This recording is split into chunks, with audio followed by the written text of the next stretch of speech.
Well, hey everybody. Welcome back. So I guess we'll start this right up at the top with pile one. I guess I'm gonna go through this first, and then I'll. Man, this was so good. It was so amazing.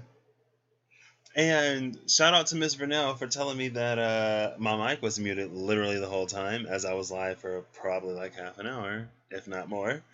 Um, but we're using the affirmators, the energy oracles, and the universe has your back cards to see kind of sort of what's just going on, what's in your energy right now. And I know I kind of sort of did this yesterday, but yesterday was more about whatever it was about. Today is about whatever today is about. Maybe yesterday didn't resonate for you. Maybe today will. Maybe neither one of them will. Maybe both will. I don't know. I hope y'all are doing well. And I talked about a lot, and none of it was meant to be heard. So basically, I shuffled everything up. At the bottom of the affirmators is the Five of Pentacles. There's a thorn in your side that you're trying to remove. Oops. There's a thorn in your side that you're trying to remove. It feels to me like like you're trying to put energy into something that is stuck. And then here's the door to value at the bottom of the energy oracle cards. That's like you need to operate in your self-worth. Hey, Miss Vernell, thank you for letting me know. Yeah, my mic was muted the whole time. The whole time. And I was like, I don't know if y'all can hear Chino or not. And when I said that, I almost looked at the mic to see if I stopped talking, if it would pick up him barking. But I was like, oh, that's fine. And I could have unmuted it then. I would have noticed that it was muted. But, all things as they should be. Well, the door to value just fell, and all tied up is behind the door to value. So your value is all tied up in whatever this Five of Pentacles thing is. Typically, the Five of Pentacles is like being out in the cold. This Five of Pentacles feels like you being so afraid or uncomfortable with being out in the cold that you're keeping yourself in an environment that you shouldn't be keeping yourself in. And so here's Strength and Six of Swords sitting at the heart of everything, which is about sailing on, having the strength to move forward, to claim your peace, honestly. And timestamps will be in the description box. We'll start with pile one again. I'll pretend like I didn't just read the whole thing. It was so good. Maybe I shouldn't have prefaced this by saying it because now everyone is gonna pick it, but maybe not. Pick what's for you. Because at the end of the day, if it ain't for you, it ain't for you, and you can want it to be, and maybe if you want it to be enough, it might be, but also maybe not. So let's start this. I'll say this is what 320. It was 2020, 2025 actually before. It's 320 now, so we lost about 17. That's a whole star in the majors. How are you doing today, Miss Vernell? Thank you again for letting me know that the mic was muted, because I really would have went the whole video, not even knowing, wouldn't have even fixed it. And then I just would have been like, oh well, wasn't meant to hear anything, I guess, today. I know that things are off. I'm not going to try to adjust it, because if I do, I'll be finagling with the camera forever. So, the affirmator cards that we have, it's the Seven of Wands and the Justice card. Now, this is about you holding firm to your beliefs in the face of adversity. This is about you standing in your self-worth, even if other people don't value you. And it's literally about creating justice in a space where there is none. It reminds me... You were late for the video. That's fine. But I'm good as well. Thank you for asking. Yeah, it was, ooh, I was so deep. Because I was talking about Hierophant energy and like devil energy, and that was today. The Hierophant and the devil have been energies, because the devil is sitting behind this Five of Pentacles, because I picked up the Five of Pentacles to show it. And I was like, oh, yep, the devil's there. That's that thorn in your side that, you're not willing to get rid of. And it's something about what's been instilled in us. And so now we're basically in this spot to fight what's been instilled in us, to claim our own personal power, right? And then the Magician in the mirror was here, and I was like, oh my gosh, that's exactly what I was talking about. And then I read in the Affirmators book these cards, and I'm like, this is what I was talking about. But you didn't hear any of it. It's fine. It's fine. I'll read The Magician in the Mirror again. Man, I struggled through it the first time too, but I might reread it. I don't know. Magician in the Mirror is knowing and using your true power. This card upright represents the culmination of your personal and spiritual power at this time. In the magician's left hand is the flame of passion and action. In his right hand is a vortex of water and the light of reflection.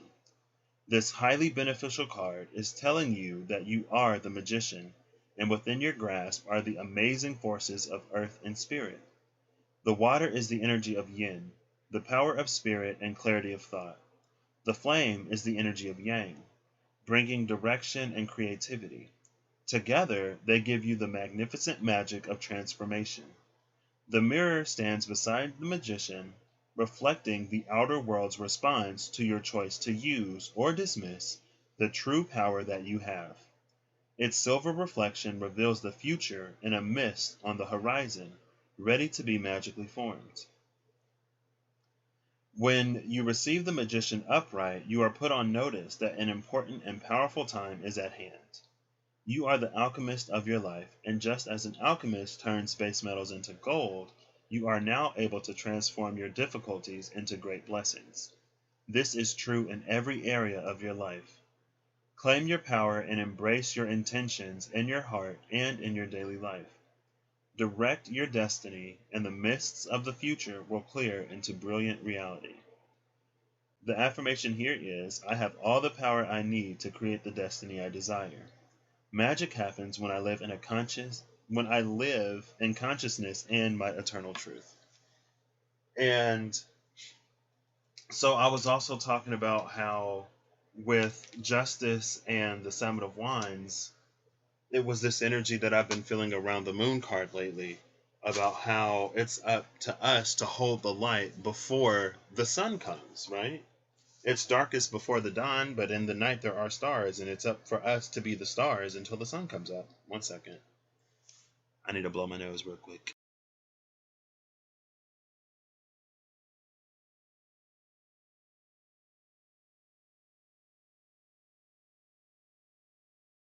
All right. I was talking about how, we need to hold the vision in the night before the sun rises, and the Seven of Swords or the Seven of Wands and Justice was about us, holding that vision, and then the Magician in the Mirror came out. I was like, oh my gosh, this is the exact message. But it's lost. It's fine, but it's lost. And it's fine. And I talked about how today is the day. Mars 22 degrees and some change, retrograde in Aries, is sextiling North Node 22 degrees and some change Gemini, trining South Node 22 degrees and some change the South Node in Sagittarius, squaring Pluto 22 degrees and some change Capricorn, and in this very, very loose opposition to the Sun that's like 15 degrees and some change, Libra. And I was like, well, today's the day that Mars is hitting up this square, this sextile, this trine, and this loose opposition, right? It's almost like, here it is, Mars. Here's your big moment. And that's what this is kind of sort of talking about. Even this was like, you're in the right time at the right place. Maybe I'll muddle through it again because it did. Oh my gosh, it makes me a little upset. But you know what? I'm not gonna run through the whole thing again because if it was meant to be heard the first time, it would have been, right? So I'll give you the gist, and you fill in the blanks yourself. And that's another thing I was also talking about is that, Hierophant energy has the benefit of time. Hierophant energy rules time because it is structure and organization and tradition. And on one hand, it's the bigger they are, the harder they fall. But on the other hand, it is a pretty mighty mountain that establishes itself in this world that is where everyone is so focused on what they see, what they can experience, and what they're told. But when we operate in that way, it's really hard for us to find the truth of our own voice. and to connect to the spark of the divine that lives within us. And this is the ability, this is the time, this is the opportunity to really stand firm in your internal truth to the point where it causes this shift in the world around you, clarified by the magician in the mirror.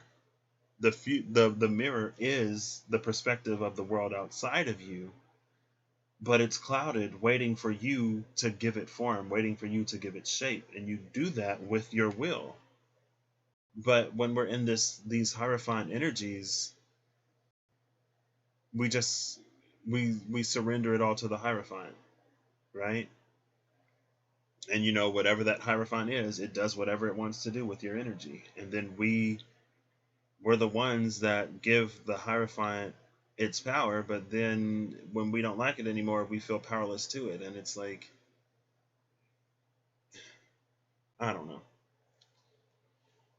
Maybe it wasn't all meant to be, shared. And then I was like, oh, we got this beautiful white and lavender coming in. That's very crown chakra to me, very divine to me. The card says, through prayer and meditation, I create a ripple effect of peace in the world. And I was like, oh, justice, creating the ripple effect of peace through your spot. And then, so the Six of Swords and the Strength card here is about sailing on to reclaim your personal power and not buying into these sort of like Hierophant mind games. And again, it's not all bad, but at some point we're supposed to claim it for ourselves. Like, spirit is too vast and unfathomable to be confined to a single thought system, a book, or a person who connects to it.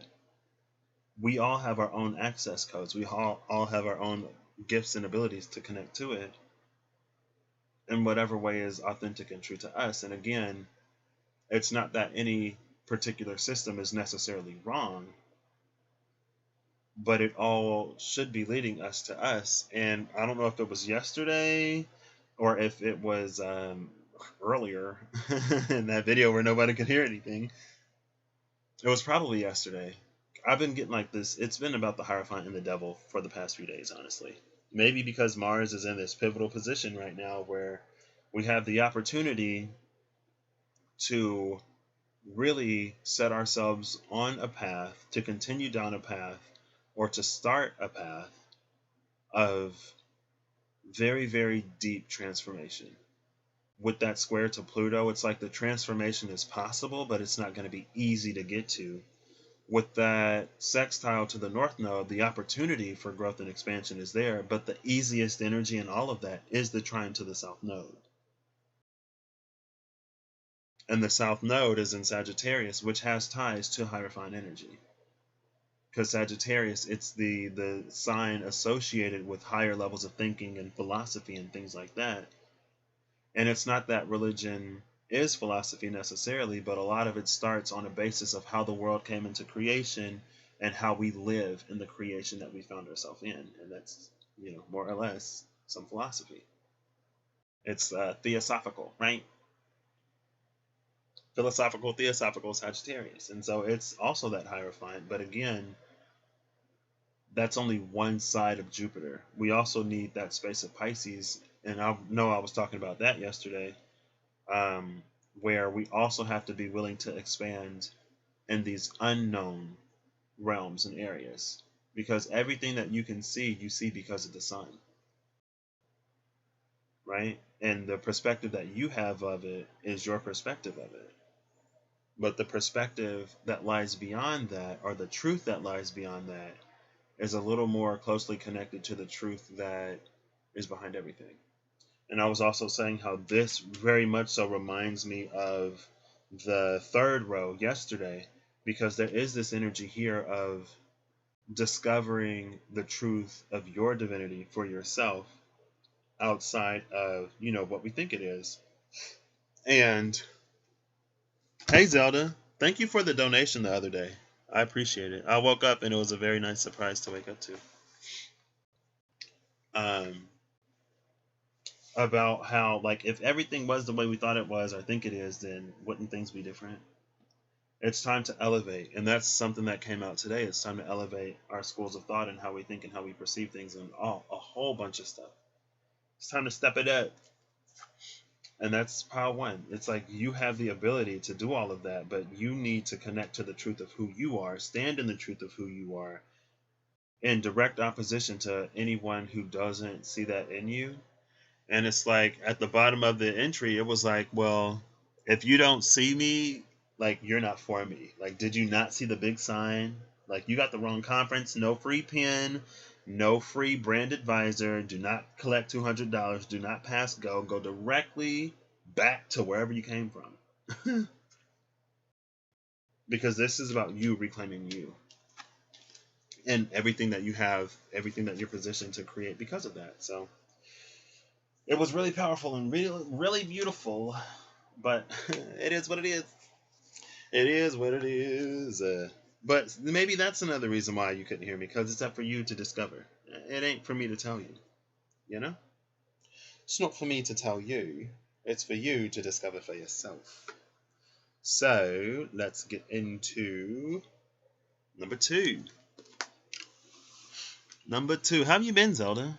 Did I ask you? I'm so bad at asking people that sometimes. I'm going to say this is 1625 by the time I finish typing it.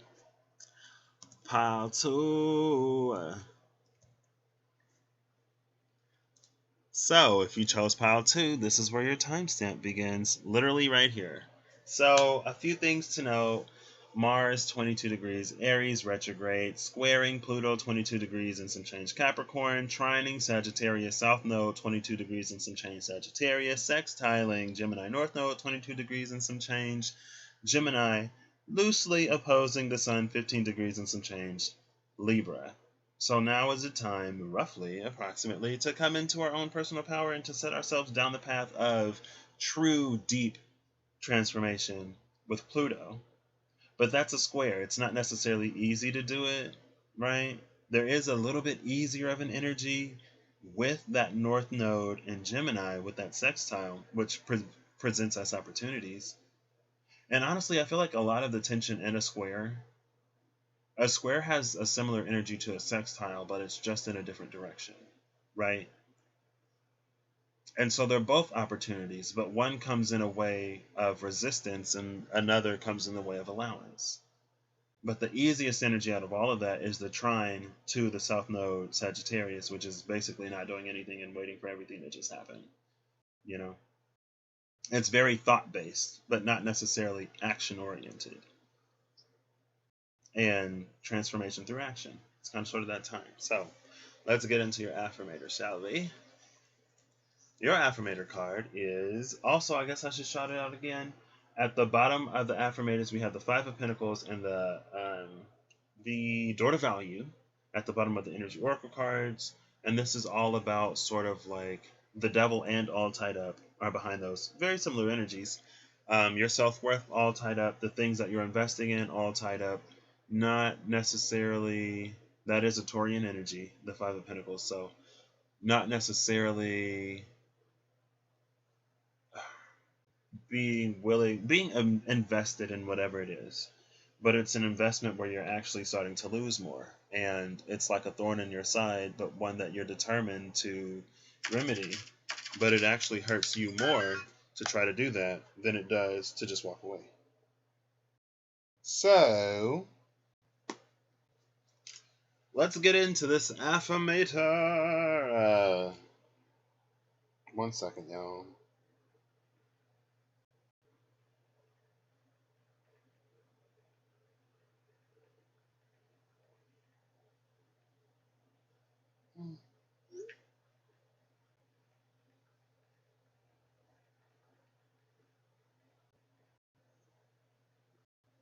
One moment, please.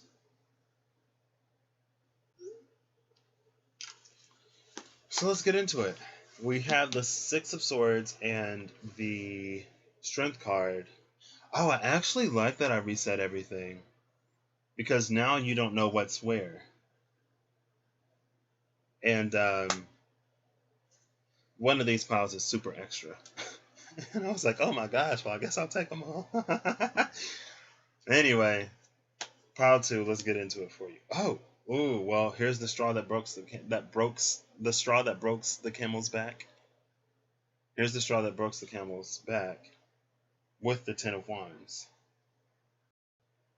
But I'm feeling a very like Five of Pentacles, because again, the Five of Pentacles in this deck, it's a little different than the traditional Five of Pentacles to me.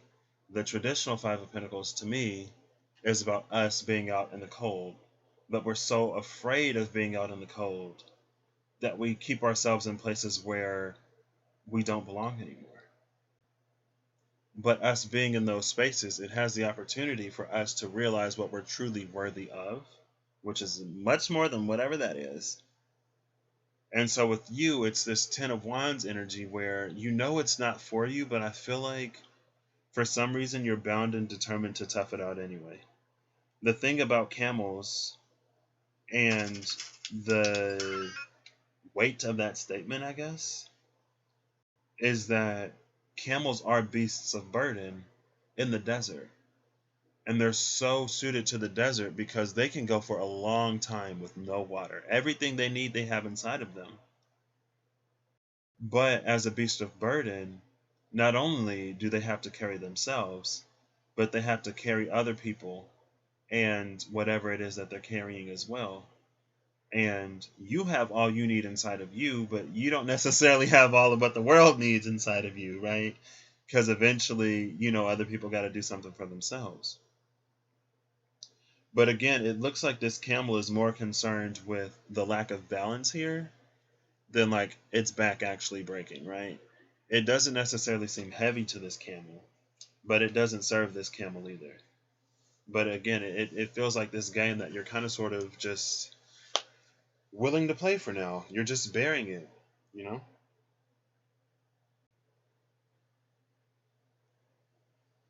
So I really wish I could read. I'll try it. I'll try to read it. I was really struggling. I was struggling hardcore. Hardcore.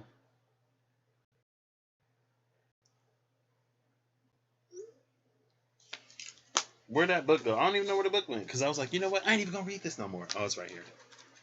Let's read the Ten of Wands because I'm interested to see what they say. I'm not gonna read the affirmation because the affirmation is the most difficult part for me to read. It's like light blue on a darker blue, and I need more contrast to be able to read things easily. And that's why, on my phone, I just pull stuff up and I switch it over and I get the contrast that I need to see. So, Ten of Wands. Let's see. We're going to do our best. Ten of Wands. Ten of Wands. Ooh. So you've climbed Achievement Peak. Congrats. You now get to enjoy everything that comes with being on top. Namely, endless parades of annoying burdens and a complete lack of free time. It's true that achievement often pairs with overwhelm. Oh, wow. With overwhelm and a nice earthy cheese, but it doesn't have to. It doesn't have to. If you're on the verge of burnout, save some of your sick days. Save some of your wick for things that don't put gray in your hair. And that's as far as we're going to read. So there is this card of achievement. And again, with this camel, it's like you have everything that you need inside of you to do this. Yeah, sure. And like I said, like this camel's back isn't really breaking in this card. It just looks like it's more, look at its mouth. It just looks like it's more concerned with dropping everything.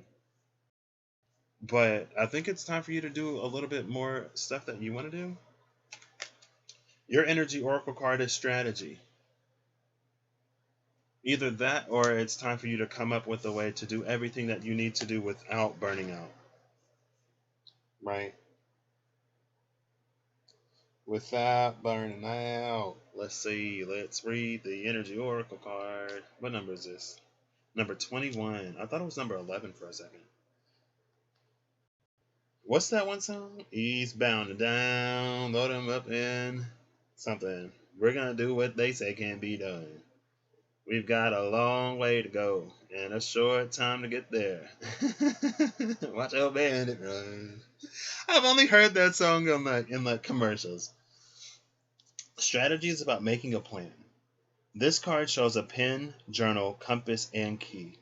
When you receive this card upright, it indicates that this is the optimum time for setting up a very specific strategy for achieving your goals. Write about the direction you want to go in. Consider any potential change in course that may be needed. Be aware of the particulars regarding your goals and have some conscious plan in mind. Structure the short-term goals needed to make your long-term goal a reality. This card is telling you to spend some time setting things in order. It's time to take full control. Add thought to action and set your sights on the road ahead. I feel like I just talked about thought and action, but maybe that was for pile 1. The affirmation here is, I plan the necessary steps to achieve my goals, and I am willing to take action in that direction. I am flexible, persistent, and prepared. This is giving me a real Knight of Pentacles energy. Real Knight of Pentacles energy. So that's Sagittarius and Virgo energies. Venus is in Virgo. Neptune is in Pisces. And the node and the moon right now, I believe. Well, the moon is going to be sliding into Cancer here pretty soon. But the moon was in Gemini. That'd be a cross of mutable energy. Not that you necessarily need it. What runs between Virgo and Sagittarius? Libra, Scorpio. Yeah, Libra and Scorpio.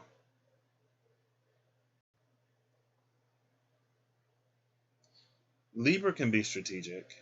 It's an air sign, and it's also about the distance between A and B.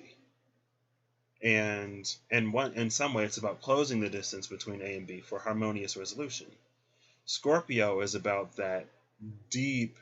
It's about a deep level of fulfillment that, if left unsatisfied, will just cause issues later, right? You may be overburdened. People may be a little bit overly reliant on you. Maybe in the past, speaking of Virgo, or Virgo energy, maybe in the past you were like, you took a lot of pride in what you can do for people, right? Like how kind you are, how patient you are, how willing you are to help others when they're in need. And maybe that is something that's very important to you. But at the same time, it's not to be taken advantage of. And also, even if it's not a matter of being taken advantage of, if you're coming upon a time where you need to do some things for you, and you have to put more energy into yourself and take out a little bit from other people, because again, like, things happen in life where we got to focus a little bit more on ourselves, right? It's life. So maybe instead of you trying to do everything, you need to come up with a way, or maybe you feel that you need to come up with a way to tell people, like, hey, like, I'm doing this in my own personal life right now, and I don't really have much time or energy to spare.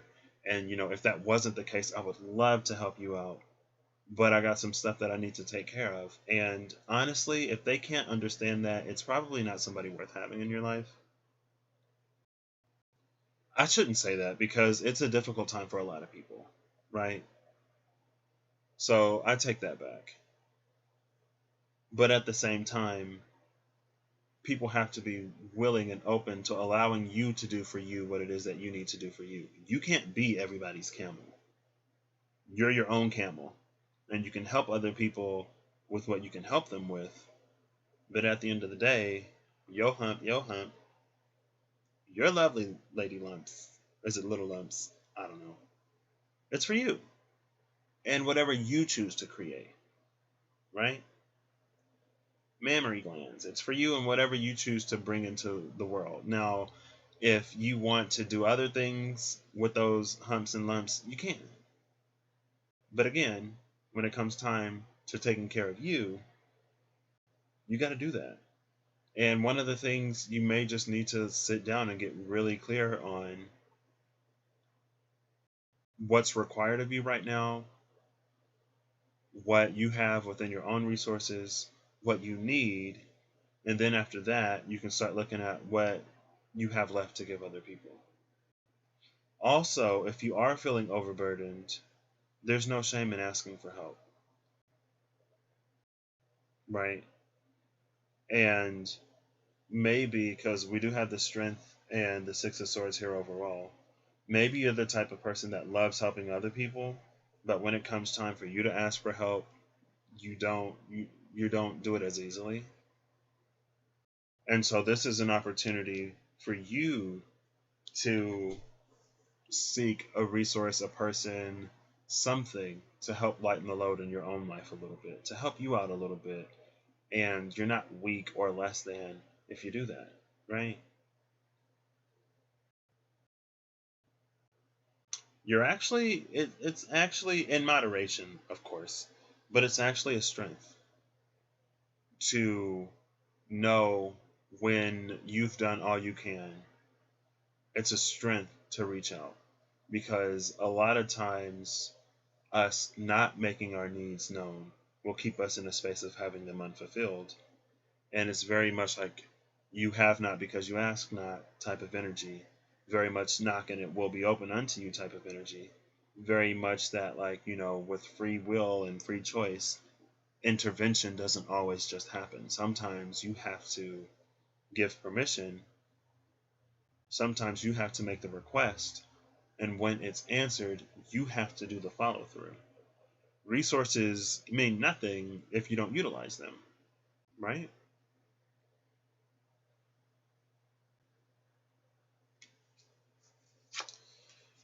And the card that came out is this beautiful, like, golden color. It's yellow, but it's a golden color, and there are some blues in here, some specks of white. I don't think I've ever seen this card. Happiness is my birthright. Well, there you go. Happiness is your birthright. You being everyone else's beast of burden is not your birthright. It's not your job. Your happiness should take priority in your life. And again, the fact that you can take other or guide other people. A closed mouth doesn't get fed. Yes. Exactly. Very much that as well.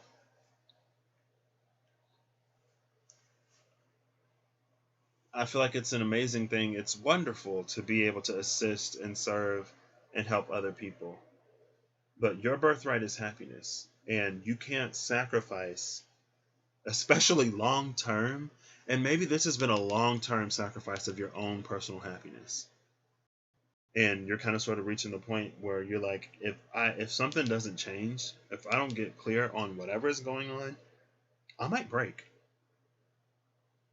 You may be reaching the end of your rope. Happiness is your birthright. You also deserve to be happy, and your happiness is also important. And whatever you pour into, like, that should be just as invested in your happiness as you are in theirs. And if they're not, it's unbalanced. And again, we can only love and receive love to our capacity. Love is fluid. We are the vessel. If the vessel isn't big enough, the fluid spills on the floor. Right? So I don't want to say that, like, those people don't blah, blah, blah, whatever. If it's not reciprocal, it's just not aligned right now. And you deserve to be happy. So go out there and find your happiness. It's out there. I mean, I feel like you're going to have the strength to leave something that you've probably been giving a lot to, with the Five of Pentacles and the Door to Value. Well, with the Five of Pentacles at the bottom of the deck, but the Door to Value is speaking more to you deserve to be happy. What are you going to do to get there? Because this is not where it is. That ain't where it's at. It ain't where it's at. I said it. That ain't it. If this is temporary, if this is a phase, that's understandable. if this is long term, if this is becoming to be something permanent, like camels can't live forever with what they have stored in their hump. Eventually, they need a refill, right? So maybe it's also just time to get a little distance and recharge yourself. So that's what I got for you, Pau. All the best. You're worthy. You're deserving. You deserve people who are just as interested in your well-being and happiness as you are in theirs. And more importantly, you deserve to be the person invested in your happiness and well-being more so than anybody else, because it's not that there aren't people that we can rely on, but sometimes we get what we give ourselves, right? It's like, karma, what goes around comes around. It's a boomerang. What you put out comes back to you. But what you put into you also comes back to you, right? It's like we are the threshold. We are the door. What we put outside of the door comes into the door. What we put inside of the door comes out of the door. But if you're the door, either way you stretch yourself, it's going to come back. It's like a rubber band, right? Either way you stretch yourself, it's going to bounce back. You can stretch this way and it'll bounce back. You can stretch that way, it'll bounce back. It all comes back to you. It's a metronome. Oh my gosh. Yeah. Sorry. Yeah, it's like a metronome. And I think, well, maybe it's not. Maybe it's different. Because it's the one with the balls that swing and hit each other. Because I know the metronome is also the thing that keeps time, right? Like if you're doing music or something like that. It keeps the time so you know where to be, when to be. And maybe that's also part of that strategy. Metronome is also this move in Pokemon where it literally turns into any move. And it's random. So if you hold the beat, if you set the tempo, you determine the speed at which things happen. And you also determine the type of things that happen. And so you need to make sure you're calibrating to what it is that you want. And you calibrate by how you treat yourself, how you talk to yourself, and what you set as a standard for yourself. Because outside, it will come to give you more of that. And there are some times where, we think that our self-love is on point, and we think that we think we're worthy, but then we continue to manifest these situations that are what they are. And sometimes it is just the case that, everything doesn't necessarily switch overnight. And the more you reject what isn't in alignment with you, and the more that you accept what is in alignment with you, it strengthens further that alignment, partially because you believe it more, right? But also, the heart is one of the more powerful things that we manifest from. And if this is very Scorpio. And I talked about Scorpio, right? Libra and Scorpio are between Virgo and Sagittarius. The heart holds truths that sometimes the mind doesn't even want to explore. And again, it's like if your maximum capacity is 6 cups, let's say, it'll be very, very, very hard for you to manifest 10. And there are 4 cups within you that you can't even bring to the tap, you can't even bring to the fountain, you can't even bring to the well to be filled because you don't have them. And so all of that internal work is how we increase our capacity. And sometimes increasing our capacity, it leads us to these places where some of those cups were shattered.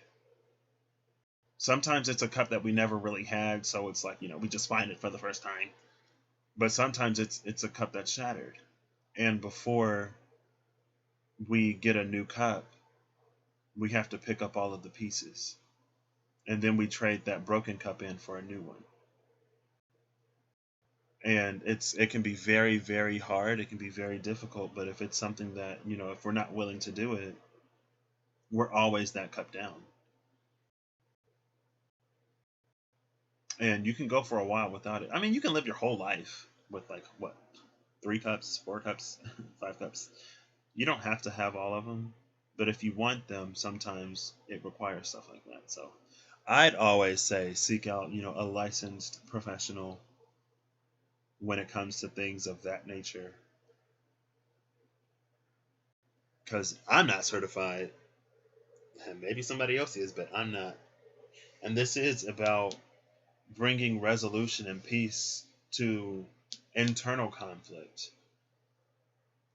and moving on to calmer waters to claim the strength, the truth of who you are. Right? So that's what that is. That was kind of deep, but all the best, because you're worth it. So pile 3, I'll say this is 4127 by the time I get this in here. These timestamps are approximations. Okay, pile 3, it was 4127 as soon as I finished. So, a few things, pile 3. This is whatever it is for you right now. I know everything is skewed, but I'm not trying to finagle with the camera because I'll never get it right. Mars is 22 degrees Aries, retrograde, and some change. Pluto is 22 degrees, some change, direct Capricorn. That's a square. Sagittarius, 22 degrees and some change, is holding the south node. That's a trine to Mars. And the north node is in Gemini, 22 degrees and some change, sextiling that Mars in Aries. And the sun is like 15 degrees and some change, maybe coming into 16, because I think it was later 15 when I checked a few hours ago. So it's a very loose opposition to Mars, but Mars is kind of sort of on the spot right now. Mars, it has a very loose opposition. It has a sextile opportunity. It has a square opportunity through the space of resistance, which is a tougher lesson sometimes. And it has this trine, which is the path of least resistance. But the path of least resistance leads to the south node, which is like kind of sort of the thing that it's a comfort zone. And why stick to your comfort zone when you have this beautiful doorway to Pluto that leads to deep transformation and this opportunity to go to Gemini, which is the energy of the lovers, and with like that Pluto square Gemini sextile, it's like it's opening this doorway to which we can use the energy of Mars to really take control of our own lives and of our own destinies. And that's part of the deep transformation that Pluto is giving us from the space of Capricorn. It's like in the larger structure of Capricorn energy, it's giving us this doorway out to begin building and establishing a structure and foundation that works more for who we are as individuals and what we want for ourselves, right? So I think that's it. Let's get into this. So your affirmator card, I'm using the affirmators, the energy oracle cards, and the universe has your back cards. So your affirmator is the 5 of Wands, conflict, ancient conflict. I talked about this in the video that nobody could hear. And this card of ancient conflict, it's like fights that aren't necessarily yours to fight. And at the bottom of the affirmators, we have the 5 of Pentacles. So 5 of Pentacles and 5 of Wands. Now the 5 of Pentacles in this deck, with the devil literally right behind it, Capricorn.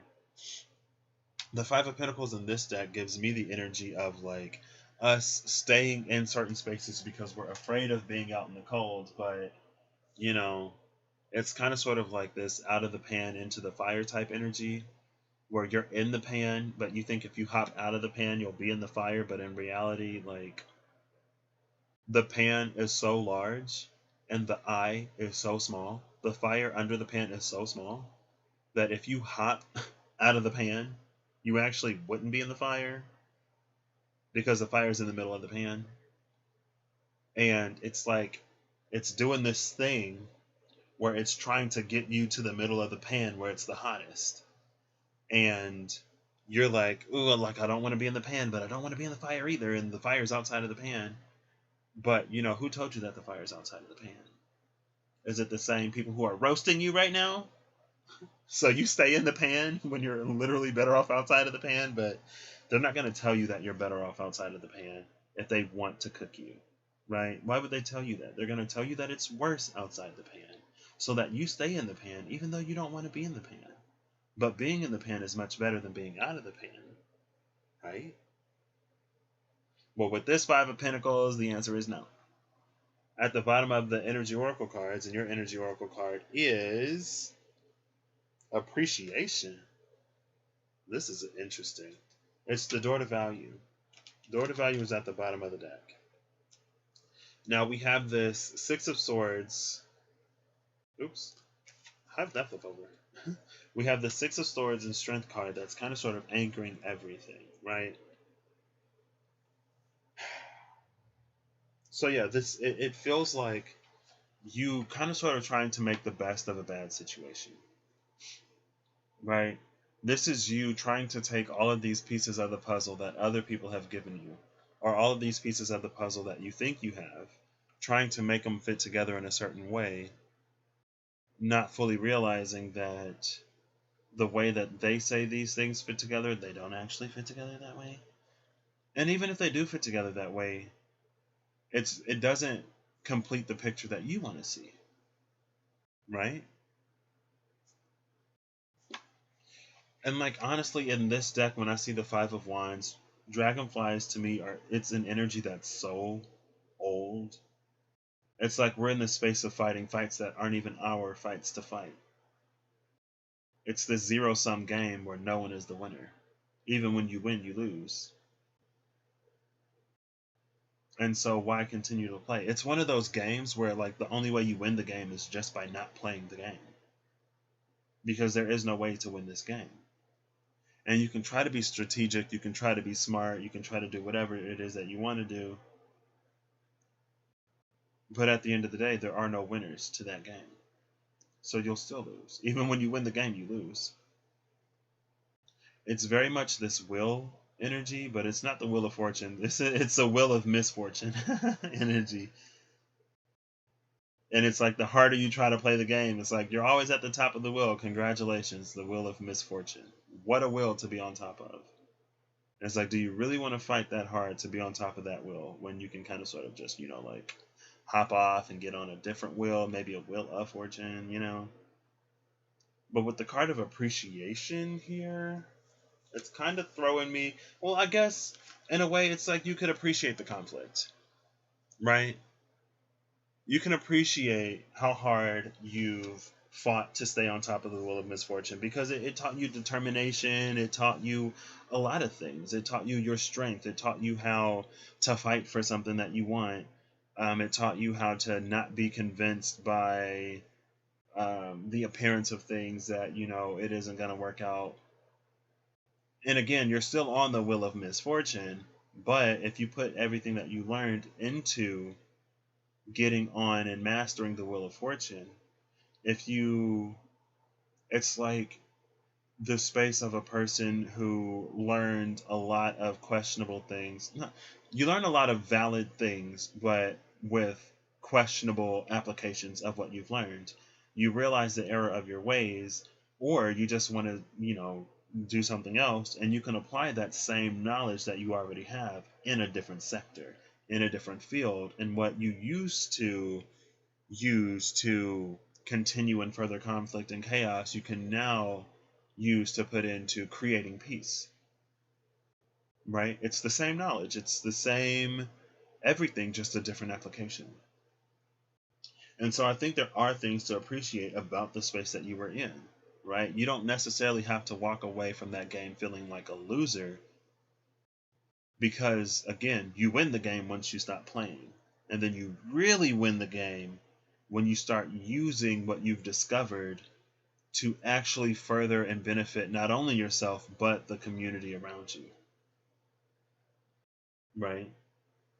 And it's almost like if you really mastered that game, you would be able to help those who couldn't even get on top of that wheel of misfortune. There's very much like your mess is your message, your burdens turning into blessings type of energy. There's a Ten of Wands energy here from the Pride Tarot. And in the Pride Tarot, it's the story of an individual who was ostracized and always left out, never accepted. And then one day they go up the mountain of the gods and they're like, why did you make me this way? Like, why is everything so difficult? And then the gods tell the person, we made you that way because you're strong enough to carry that burden. And you are not fated and destined to stay in that situation. And when you choose to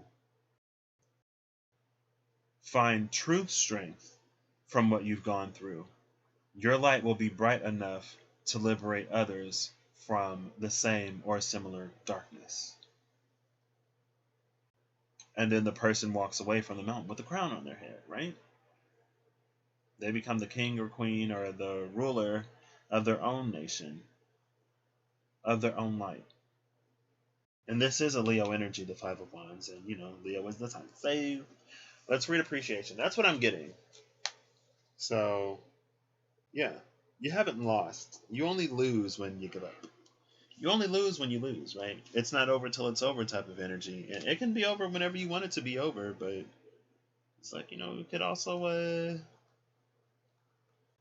wait till you get to the top of the mountain that you actually want to be on. In the space where you actually want to be at? Question mark? Probably not. Appreciation is about choosing gratitude. This card shows a woman holding a single rose. She enjoys the scent and beauty of the single blossom. Yet around and behind her are bramble bushes. She could be focusing on these, worried she might get caught up in their prickly branches of difficulty. She could be worried about these, thinking that she might get caught up in their prickly branches of difficulty. Instead, she's pausing to experience the blessing of this single flower. The sun, Leo energy, the sun is breaking through the clouds, shining on her choice and on the tiny buds waiting to open up. This card upright is telling you that you have much to be grateful for. And like the flowering bush behind the woman on the card, there is more to come that you can't yet see. Congratulate yourself for every moment that you choose appreciation. This decision shifts your consciousness from lack to value, and the door to value is at the bottom of the deck, and it's guaranteed to bring more worth and richness of life to you. The affirmation here is, I choose to see and appreciate the beauty and value around me. I increase my gratitude every day, and I am attracting even more to be grateful for. And here is the door to value at the bottom of this deck, but all tied up is literally right behind it. Just as the devil is literally right behind the Five of Pentacles. And we ain't got to be tied up no more. You ain't got to be tied up no more. And I feel like that's very much this energy here that I was talking about, finding a different application for what it is that you know. This is the different application, and this is the strength. The thing about this, though, I feel like if you're really, really good at doing something that isn't that great, it could be easy to be like, man, I was better at doing that than I am doing this. And so it may require strength in those moments when you're sailing away to calmer waters to not turn the ship around and redirect here. And I think appreciation is going to be one of the things that helps you continue on your path. Because even if you were better doing the other thing, even if you were the king of the wheel of misfortune, I feel like there are things that you really have to appreciate when you switch over to the Wheel of Fortune. Things that you don't necessarily have in the space of the Wheel of Misfortune. And use that appreciation to continue to guide you and move you forward. Also, the fact that there's a single rose and rosebuds in the back, I don't know why my tongue is trying to start to tie. I guess Mercury Mercury retrogrades in like a few days. Sorry. Come on, tongue. It reminds me of the Seeker from the SKT, the Spirit Keeper's Tarot, because she has 3 divine roses. One of them has blossomed, and she's seeking information on how to get the last 2 to blossom. As you continue to appreciate things and as you attract more things to appreciate, they will naturally blossom on their own. But it does require you to be in a space that is a lot less confrontational than where you were. And it isn't necessarily confrontational, it's what you're aligning to. And again, there are a lot of not great applications, not great ways to learn valuable things. And when you apply that knowledge and apply the skills that you've obtained in a different direction, I feel like you'll find a lot of things to be appreciative of.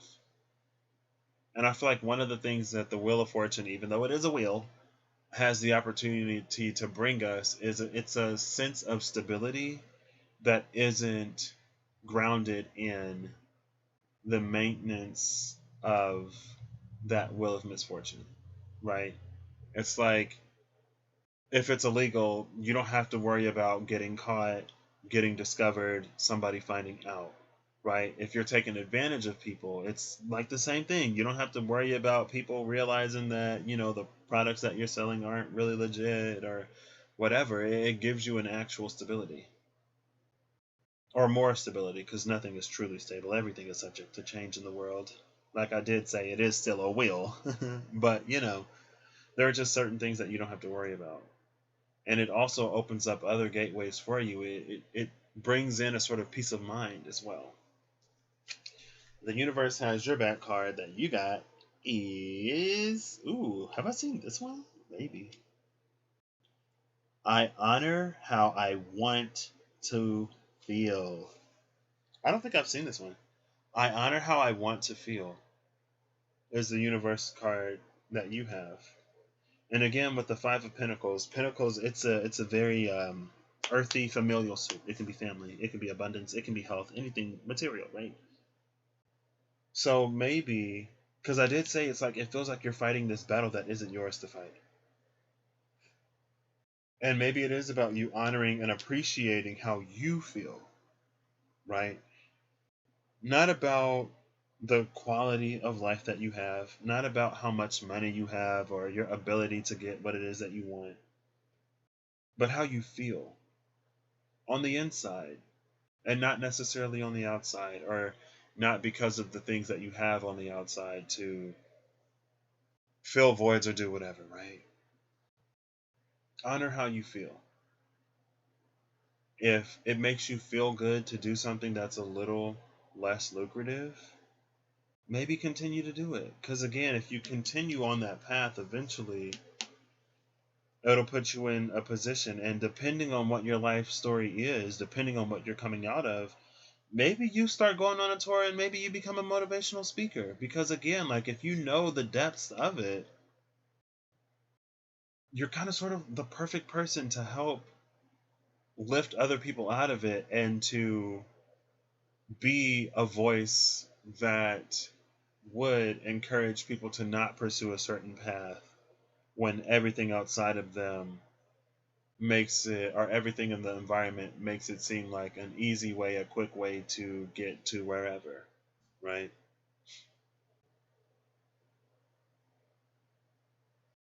Very like potential motivational speaker type vibes, but that doesn't even have to be something that you consciously do.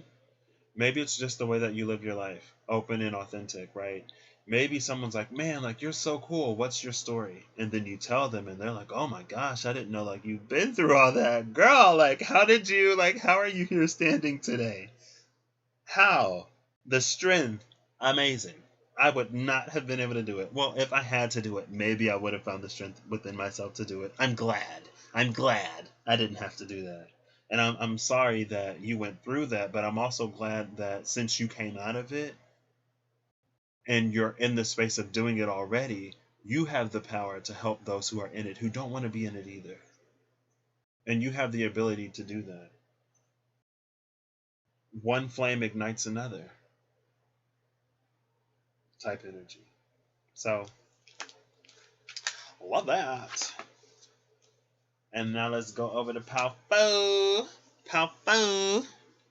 I'm going to say this is 1 hour and 25 seconds. 1 hour and 25 seconds. If you chose pile 4, this is whatever it is for you today. So, I have an affirmators card. A. Pile 4 got like 3 affirmators, 4 energy oracle cards, and a universe has your back card. I was like, oh my gosh, all these cards, why? But I decided to take them. So because I'm probably I'm gonna delete the last video because it has no sound, so you won't see me like put all these on the table. But I was like, ooh, like. But now it pretty much looks like this pile had just as much as all the other ones. But look at this. Like, why you need all this? I guess we'll find out, right? No judgment. Why am I so judgmental? Why did I say it like that? I'm sorry, Pal 4. So, quick rundown on the astrology. Some of the astrology right now. Mars is retrograde 22 degrees and some change. Aries, it's sextiling North Node Gemini 22 degrees and some change. Opposing, very loosely, Sun 15 degrees or maybe 16 degrees and some change. Libra, trining South Node Sagittarius 22 degrees and some change. Squaring Pluto Capricorn 22 degrees and some change, now direct. So Mars is in this very, very pivotal position linked to the energy of stagnation, evolution, very deep transformation, and expression in the form of reciprocity, mutuality, and symbiotic harmony.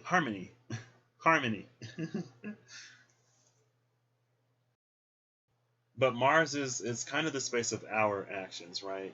The sun is the way that we see the world. The sun gives us the ability to see and engage with the world around us. We all see the same sun in the sky when it comes to our neck of the woods. But the way that we project ourselves in that reality is Mars. Our own unique passions and drive and motivation and actions and, sometimes the temper, right? And the easiest energy that Mars, the path of least resistance that Mars has open right now is to South Node Sagittarius.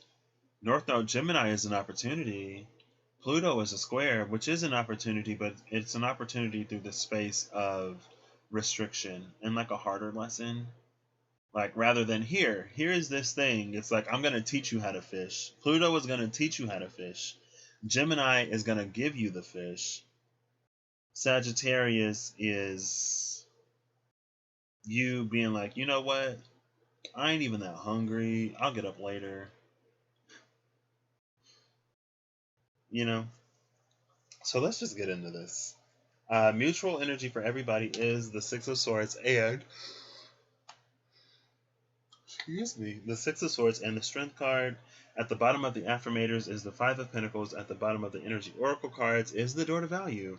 So overall, it's about, us trying to keep ourselves in these spaces because we'd rather be in this space with somebody than we would be alone. We think we're better off than we would be alone, but in reality, we're probably better off alone because whatever this space is, it's a thorn in our side.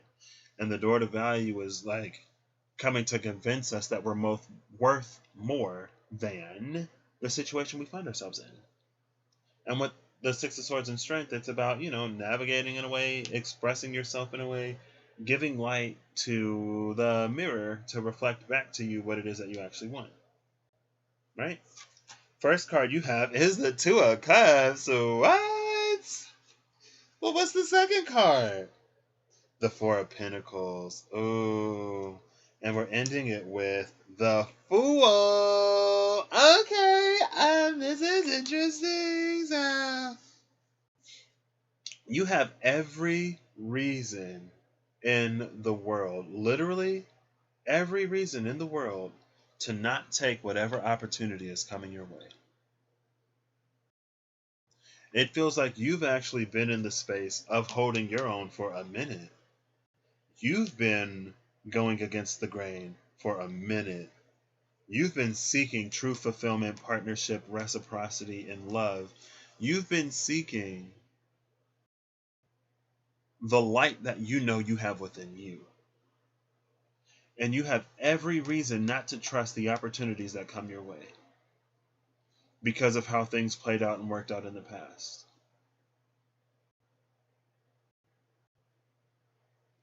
And we have these three birds here. We have these two trees that are growing towards each other from very different directions.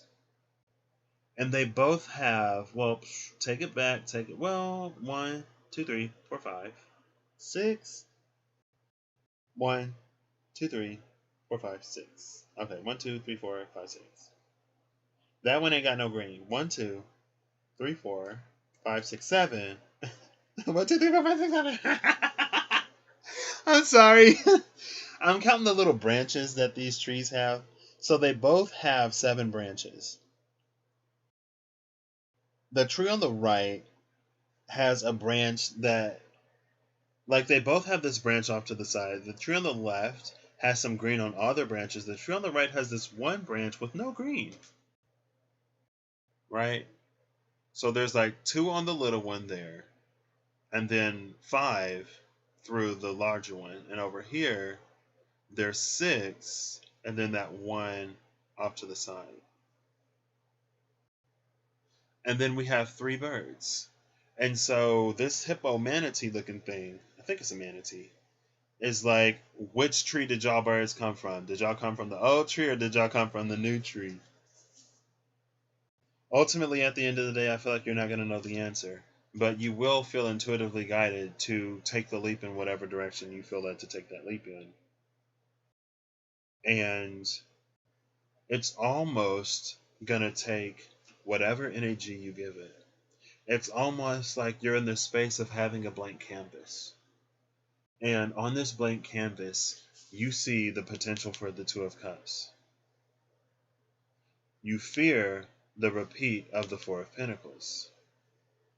Right? You're in this space of being reserved with the 4 of Pentacles energy.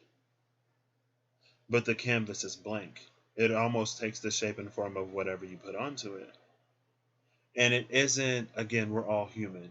So it's not necessarily going to be all 2 of Cups all the time. And it won't be all 4 of Pentacles all the time. But to create an image, to create a picture that is true to life, both light and dark are necessary. Because in life there's light and dark. Contouring, shading, different hues, tints of colors. Right? It's not going to be perfect, but you're not perfect. No one's perfect. But it can be gorgeous. It can be beautiful. It can work out. But again, it's predominantly what we give it. And with the Fool, it's almost a need to start all over. First energy oracle card, we got Camuel. We got Hamuel. We got Chamuel.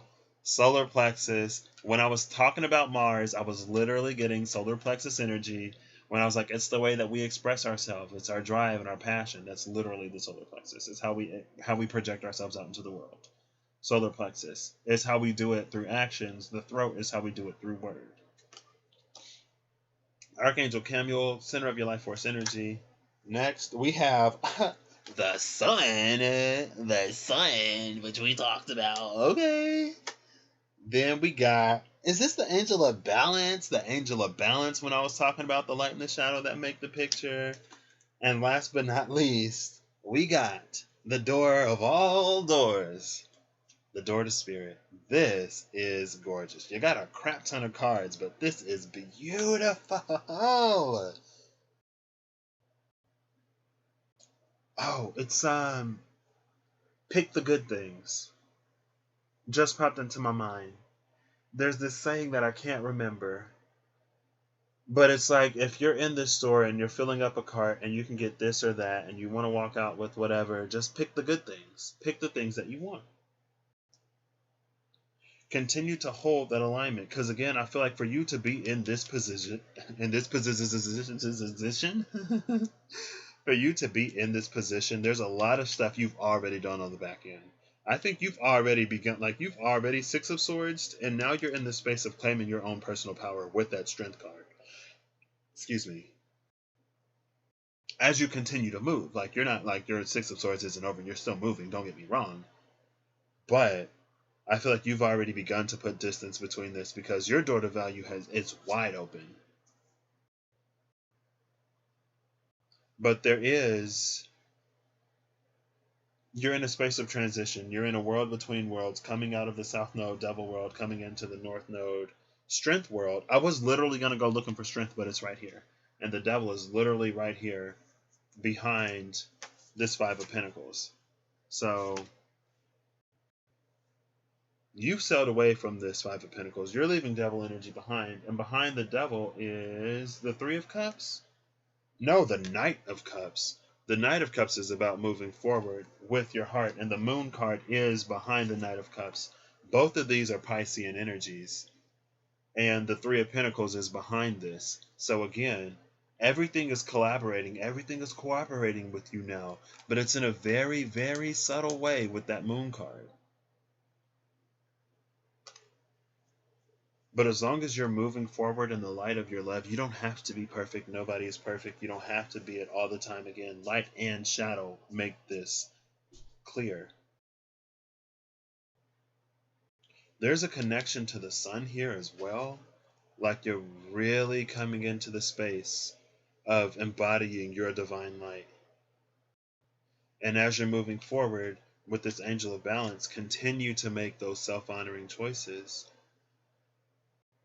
And it'll lead you further and further into the realm of spirit, where not only are you reclaiming the truth of who you are, you're also reclaiming the ability to shape and form and mold your life however you want it. But it's something that's probably brand new for you with this Fool card. You're probably experiencing a lot of things that you haven't experienced in the past necessarily, because again, it's putting you in, elevating you into this space that maybe you haven't been in before, but you are positioned to really, really create. This is amazing energy. Here I am thinking that Pile 4 would be the one that was like needed the most because y'all got the most cards, but it's just like, no, we wanna paint for you how beautiful this image is. And again, nothing is necessarily complete yet. I feel like you've had some minor successes, and it's not that the successes themselves are minor at all. It's a minor success because I feel like you haven't started yet. Like what you've already begun to do, there's so much more waiting for you. I feel like you are comfortably outside the realm of this devil energy, connected now to the sun through the space of your own actions and the light that you hold within yourself. Again, there's this sun and solar connection here. It's like instead of the crown being your portal to the divine, your solar plexus is your portal to the divine, because you are inhabiting and exuding that divine light. And I feel like I said that weird, but that's what it is. That's what it is. So let's get into this. Let's see. This is gorgeous. Now this made me exciting. This energy is very similar to Pile 1, but I think this is further than this was. Because I feel like here you've begun to do things. You may not necessarily realize how much you've really begun to do, but like there's this solar plexus sun connection here that in my mind, it's even stronger than that crown connection. Because the crown, that's you receiving information, but what do you do with it? In one ear, out the other. If you can't ground the frequency that comes into you, it passes right through you. You'll find no substance in it. But it's fueling you, and you're giving it right back out to the world with this energy here. And it's really opening up this door to spirit. And with the angel of balance, it's putting you in a position to lead your own life. Again, because with the solar plexus, you are living this light. You're living the light of the sun. It's like the angels don't have to do as much,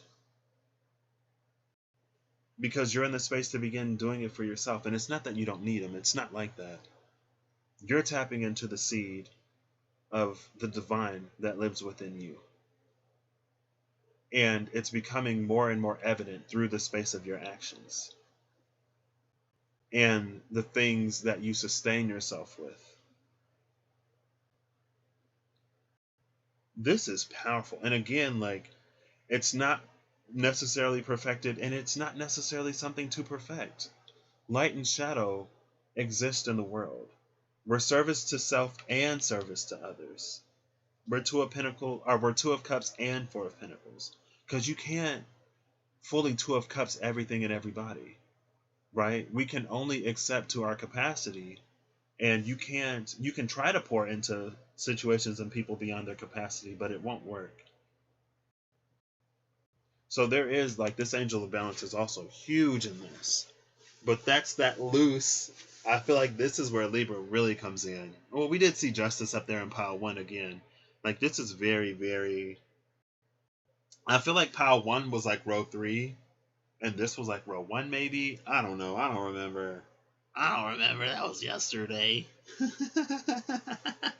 I'm going to read each and every one of these. This one excites me. You're starting with a 10, a 37. That's a 10. That's the Wheel of Fortune. We're coming into a whole brand new cycle. The 10 that reduces to the 1, the sun. That's that. Both of these are 1s. I told you they're connected. I knew it. I'm sorry. I'm hyped. 48 is a 12, which is a 3. 32 is a 5. So you have a 3 and a 5, and both the 3 and the 5 are numbers of change. 3 is a catalytic number of change. 3 is something that changes something else, but it is not changed in and of itself. 2 people come together to bring a new life into the world. The world is forever changed by that new life that they bring into it. But the 2 people, they return to who they were, you know? Sometimes, you know, if you give birth to the baby, you got to lose the baby weight and stuff like that. But you're more or less left unaffected. You become affected by the child, by the life that you bring into the world later. But then those are the things that they do to you, where they in and of themselves aren't affected. And 5 is just change in general. Everything is changed with the 5. Nothing is necessarily constant and consistent.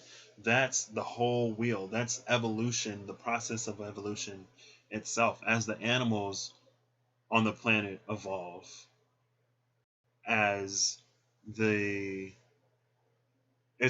seasons, the grander seasons change on the planet, the animals evolve as a response to that change. People who came eventually evolve as a response to that change. And then because of that change, the planet itself is changed. It's like the circle of life, and how everything is connected, and how everything is in change and in flux and in movement and in transition.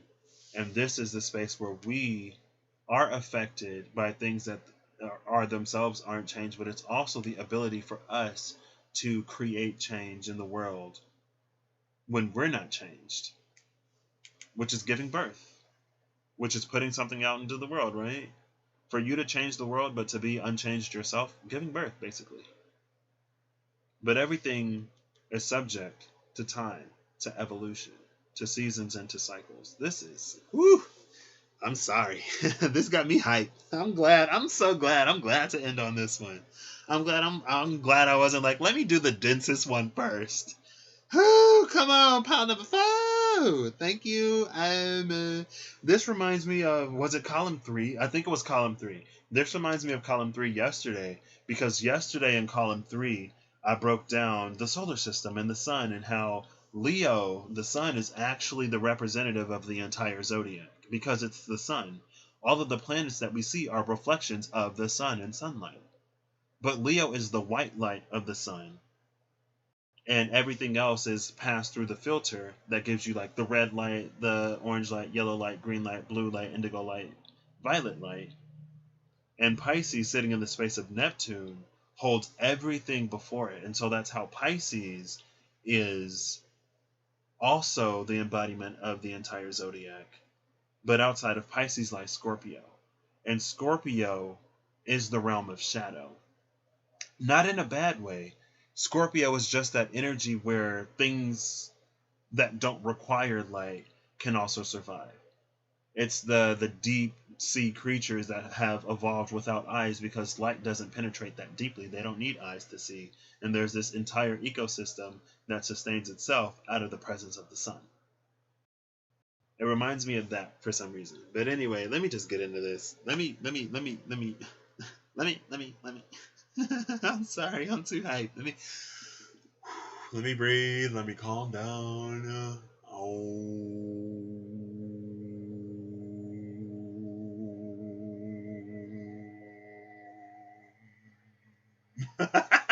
It didn't help.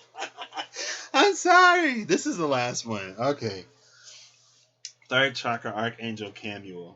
Emotions of desire and life force energy. Can you see it? Yeah, you can. So, the powerful Archangel Camuel is holding a beautiful sphere of golden light at the solar plexus, which is the location of your third chakra and the center of your life force energy. The issues here revolve around emotions of desire and your personal energy. When the card appears upright, it indicates that an increased enthusiasm is present or soon to be on its way. I'm feeling the enthusiasm in the present. I'm sorry, but I am. This is a great time to move toward the completion of your desires. Your life force is vibrating with power and resonance, and your soul is calling you to direct your energy in a focused, purposeful manner. This angel of power is with you now, so go for it. Affirmation here is, my third chakra is open to its perfect, healthy state. I radiate a bright and vibrant life force energy. I feel excitement for all that I do.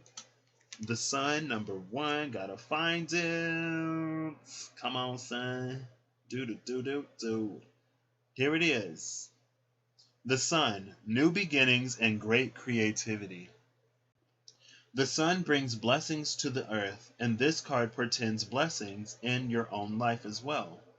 Just as the sun nurtures the earth, bringing new life in the spring and summer, this is your time for a new beginning, the onset of a nurturing new light in your life, the light of divine inspiration and personal growth. And the door to spirit is down here.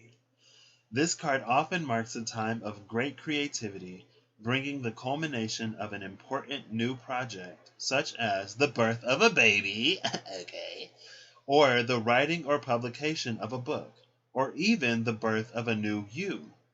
Now is the time to put your energy into expressing your truth and vision. Visualize the light of divine love pouring into your heart and mind, like the rays of the sun, bringing inspiration, growth, and abundant blessings. See the future you want to create and know the sun is shining on your intentions now. The affirmation here is, I open my heart and life to the creative inspiration of divine love. I choose to create happiness in every new day. Next is the Angel of Balance, which was 48. There are so many things I want to say in between, but I'm not going to continue to interrupt because... Oh, the one thing I do want to say is this energy, those two specifically, this is what I was feeling. I was going to say with this energy with the sun, choose the sextile to North Node Gemini. Choose the square to Pluto to be the energy to be in. Because that's that personal transformation, Pluto and Capricorn. Establishing the new foundation, Pluto and Capricorn. A foundation completely and drastically different than the one that we just had, the one that's still decaying and dying and crumbling, Pluto and Capricorn. North Node in Gemini is you being decisive, you making those decisions and actions. And like I felt a long time ago, Libra season and everything that comes after, I feel like a lot of people are actually going to be given opportunities or directed in the way of opportunity, but your ability to accept those opportunities and to take on those opportunities is going to be greatly impacted by if you've been doing the shadow work or not. Because as you've been growing and healing and evolving and changing and becoming more of the person that you wish to be, it's going to be easier to see the Two of Cups opportunities rather than constantly being in this Four of Pentacles energy.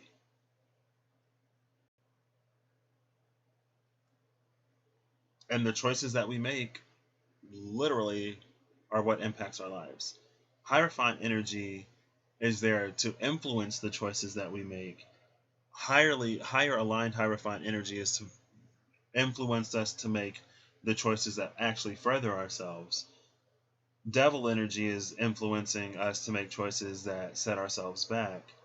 But with this energy, this is about reclaiming your power from all of that. You making the choices that serve you by acting in alignment with your divine blueprint.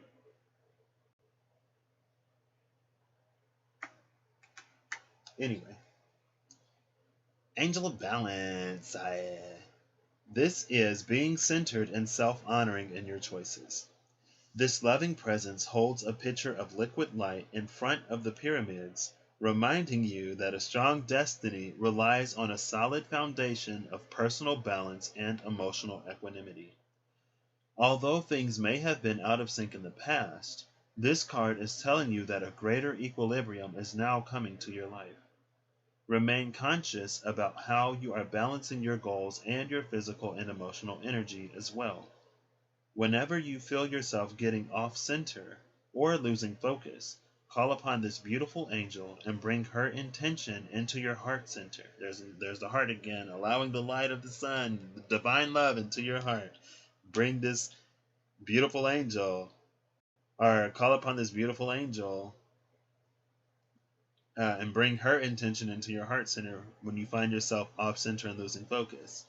Your intuition will lead you in the right direction, as I was talking about, and the angel will guide you to a peaceful and centered approach. Affirmation here is, I live a balanced and centered life. As I care for myself, the universe cares for me also. And then we go down to number 32, which was the 5. I actually remembered the numbers this time, y'all. Usually I forget, but I remembered them this time.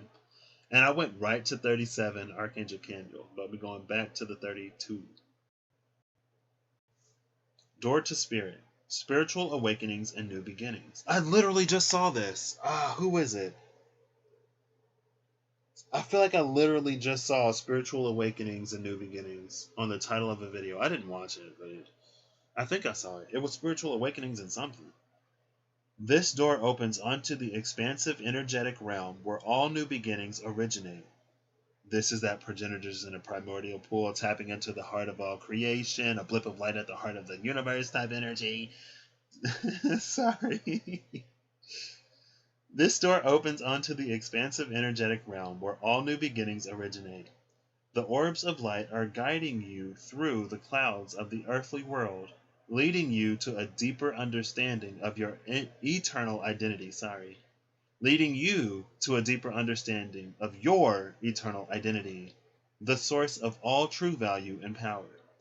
This door opens onto truly unlimited potential, for the changes that happen here reach deep into the core of your being. As such, this card often heralds your increasing powers in the spiritual arts and a deepening connection with the spirit world. Don't be surprised if you find yourself becoming more intuitive, more aware of Spirit's presence, or more powerful in your own healing practices. Now is the time to open up to the unexpected guidance and inspiration of Spirit, and to the magic and power of your true identity. The affirmation here is, I relax and connect with my Spirit's wisdom and power. I live in the peace that my Spirit brings, and know that the world of Spirit supports me. This is that embodying the frequency of your higher self, becoming your greater potential, becoming the greatest version of you, aligning to your greater potentials. Energy. This is so beautiful. So beautiful. Joy is the ultimate creator. That's the card that came out. Big letters. Joy and creator. Joy is the ultimate creator. Girl, this is so... Y'all's getting one of these. I want to pull the top and bottom of the deck. And I also want to get something... I want to get a jumper too.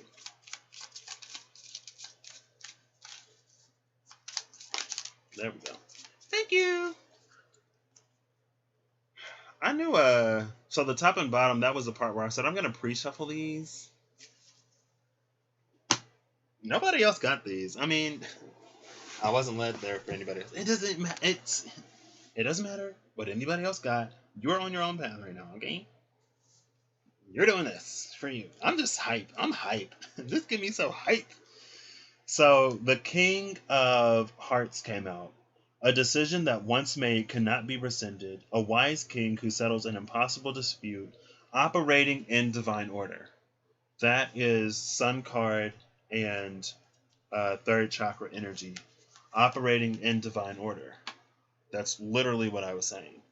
Operating in divine order. It's the last thing on the card. It's right there. You see that? Operating in divine order. King of Hearts. We'll see what the Lenormand is for that.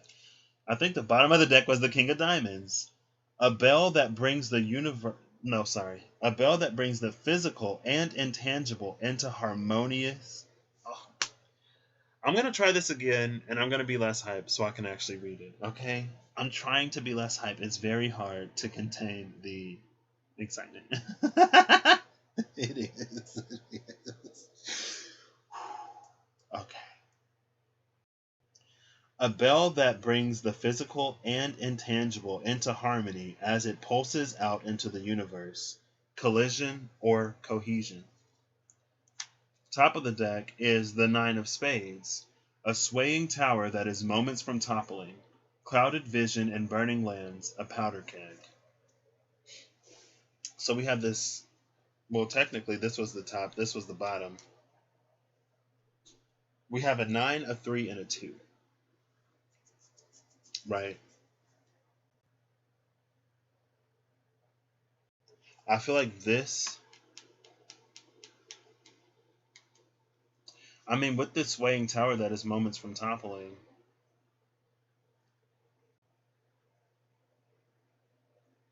It feels... Oh my gosh. I don't even know what this is. I feel like this whole movie is trying to play in my head. It's like watching the whole movie at one time and you can't pick one scene from the other. But it's because there are a lot of things happening. So there's this tower that's... Oh my gosh. This is that part of the movie where it's just like a million different things happening at one time and you're like just like, what? Where you need to pick one perspective to make sense out of what's happening. Because it's like there's this tower that's falling. One person is doing something. Somebody else is doing something else. This other thing is like somebody else had also planned on pulling a heist on this bank and they're installing the bomb the day before. But however the tower is falling, it's going to trigger the bomb to explode before the people were even going to whatever. And it's like there are a million things happening at one time here. And it's not for me to determine or to unravel. The thing is, it's the powder keg. Because before everything happens, or when this goes down, you are going to come to, like, it's like you have this connection right now that's unstable. And it's like you're going to stabilize that connection right before everything falls apart. And you stabilizing that connection, it's like, the beam me up, Scotty, it's going to just like take you right out of the space as everything sort of really comes down around you. And it's not that things are necessarily going to come down around you, but that's the energy. It's the energy of an old world, an old system, an old paradigm, an old narrative crumbling. The paradigm, the program, the narrative, the coding, all of it's programming, and all of that is crumbling. And when all of that crumbling, that world has nothing to sustain it. It's a world that's literally falling apart as you're coming into this higher reality. Like I said, somewhere, I said it's like you're in this Two of Pentacles transition energy when I looked at all of these, right? It's the nocturne from the SKT. It's the two of discs and the Crowley. You see one orb and another orb with this Ouroboros between them. It's the North Node world. That's what I said. Like, because I was like, let me go looking for the South Node world or the North Node world. The North Node world is already here. The South Node world is here. You're making the choices and decisions to leave behind the things that don't serve you anymore because you've recognized that it would require you to sacrifice your power in order to keep certain situations still lit. You're recognizing that it's only living and thriving because you are there, but it doesn't serve you in any way. And you're going to choose that North Node strength.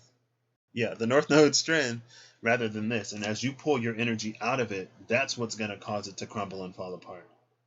If you take the battery out, it falls away. There's nothing to power it. Operating in divine order, a bell that brings the physical and intangible into harmony as it pulses out into the universe. It's going to be cohesion on your side. It may be collision on another side. Again, because you may be sustaining something that cannot thrive without you. And you have to decide, and I think you've decided to claim your personal power, but you have to decide whether you're going to sacrifice your happiness, your joy, your power, your peace, your everything to keep something going that doesn't serve you. And not only does it not serve you, it's at your detriment. Or to just let it be and to claim your path and your destiny for what it is. I mean, you're already in the process of doing that. So, oh my gosh, I'm hyped. I'm still like, this might be TMI, but I was sitting on the toilet before I came live in the bathroom, as I usually am whenever things happen. And for some reason, I'm sitting on the toilet and like, I just started like, not vibrating, but like this frequency just like came through my body that was so weird. It was, I don't know, I've never really felt it before. And even when I came back here and before I started the video, it was still there. It wasn't necessarily sustained. I mean, when I was sitting on the toilet, it was. Sorry. But I'm just like, what is this? It felt like my insides were vibrating or something. I don't know. And then Pile 4 just got me hype. 8 of Hearts, an explosive vision, a nurturing light, and burning passion. Oh my gosh. Oh my gosh. Oh my goodness.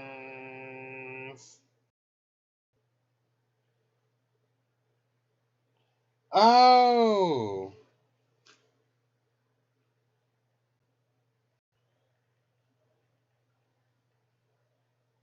I'll take a small kufdu. What's a kufdu? Oh, I didn't even hear my phone ring the first time. I was so hyped. I didn't even hear it. Did y'all hear my phone go off 2 minutes ago? I didn't hear it.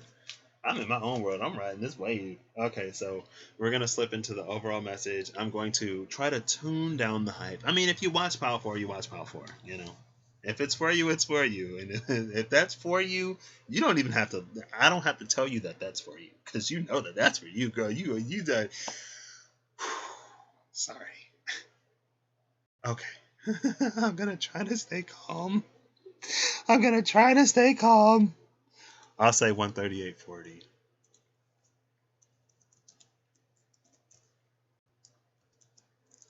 So, this is the overall. Welcome to the end of the video. Welcome to the overall. Boom. Now, 138.40. So, the overall is just getting a final message from all the decks. Because I like to get a final message from the decks just to make sure that any message that was supposed to come out today has come out today. And that when I pick these up, well, this decided to stay on the table. Oh, that's the card that came out. So, I guess that'll be the one. Oh! I forgot to look at the Lenormand correspondences, but that's fine. I guess it didn't matter, and I'm not going back now, so. Actually, I am. I'm just going to give them. So, the Lenormand correspondences, let's go. Let's go to the place where they got the information that I'm seeking. Let's go to the heart of the soul. Sorry. But that's where all the info is. That's where all the information is. You can make a difference. You can make a change. So the 9 of spades is the anchor. Stability, restraint, security, resilience, durability, laying foundations, neutral, and a long time. The king of hearts is the house. Home, establishment, safety, tradition, custom, privacy, conservation, positive, and permanent. The king of diamonds is the fish. Finances, business, wealth, values, gain, abundance, positive, and repetitive. Those are the 3 Lenormand correspondences for the 9 of spades, the king of diamonds, and the king of hearts. So the anchor, the house, and the fish. The anchor, the house, and the fish. The anchor, the house, and the fish. The anchor, the house, and the fish. That is such a gorgeous energy, because who else can sort of thrive around an anchor? Who else could call an anchor home except for the fish who dwell in that spot, right? But that's a very heavy. It's not a burden, but for anything except fish energy, that's a very heavy burden. For the fish, it's natural. Oh goodness. Okay, back to this. I'm sorry. Maybe an anchor, a house, or a fish is a sign for somebody who clicked on the overall. Welcome to the end of the video. Welcome to the overall. We'll do this one last. We'll do this one. So I'm going to give all of these a few shuffles, and then we'll get the final messages from them. So I'm hype. I'm excited. Like I said, I watched a short film yesterday. And after the second viewing, I was just like so overwhelmed by the feeling of like life doesn't stop here. Oh, you didn't hear that because it was in the last video that was muted. But it's like I know, like I don't know where things are going. I don't know what comes next, but I know that life doesn't end here. I know that better is coming because we've aligned for it. And before we get to the better, it's like we have to expose everything that can't come with us. Because if we don't expose it, we'll unknowingly bring it with us, and it doesn't fit where we're going. We bring it to the surface, we bury it, or we leave it. We bring it to the surface, we resolve it. We clear ourselves for the pathway forward. Darkest before the dawn type energy, right? Okay. All right.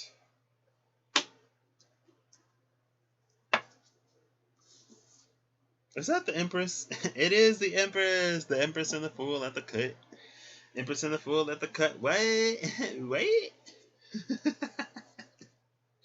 Which butt? I love shuffling these cards. This is my favorite deck to shuffle, honestly.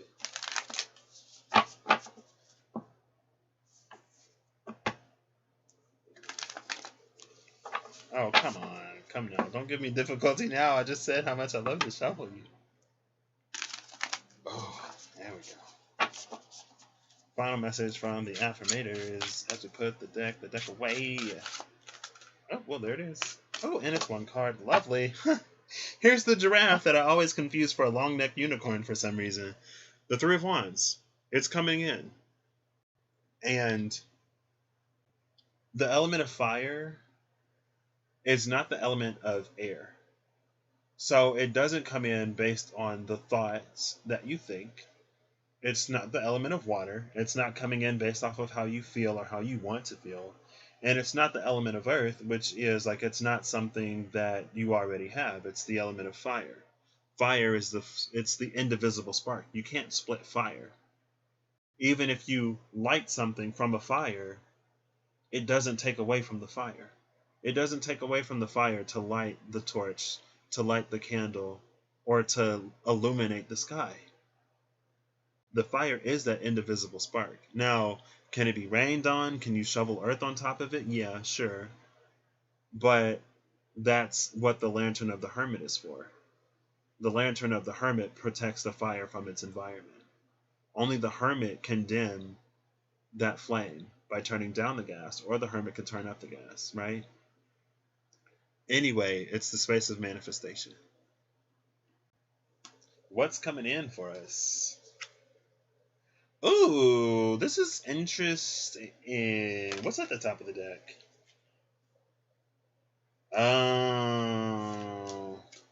We got the Hangman and the Nine of Swords. So, we're depending on.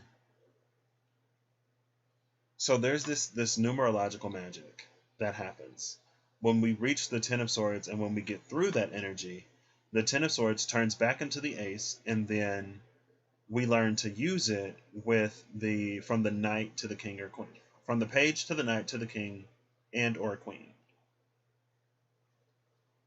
And we have to master that sword to really free this Hangman.